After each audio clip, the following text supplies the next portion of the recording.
Hello' গাইছ আপোনালোক কেনে আছে সকলো নিশ্চয় ভালে আছে আৰু ময়ো ভালে আছোঁ আৰু এই কেইবাদিনৰ পৰা ছ'চিয়েল মিডিয়াত দেখা গৈছে মেঘালয়ত যি হত্যাকাণ্ড স্বামীয়ে কেনেকৈ পত্নীয়ে মাৰিছে হয় তেওঁৰ পিকচাৰটো মই তলত লগাইছোঁ আপোনালোকে চাব পাৰে এই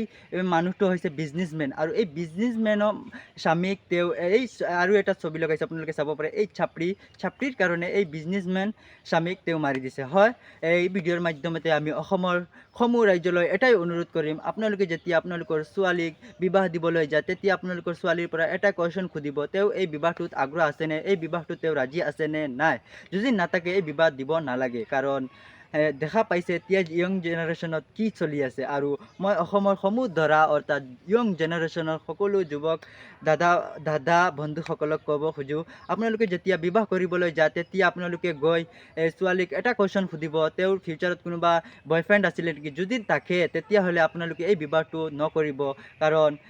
দেখা গৈছে যে এনেকুৱা হত্যা বৃদ্ধি পাই আছে আৰু এই সকলোবোৰ কথাৰ কাৰণ আমাৰ এটাই কাৰণ অসমৰ গাত লগাই মেঘালয়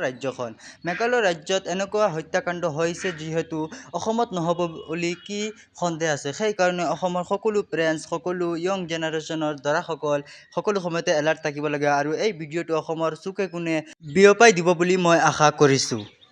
ধন্যবাদ।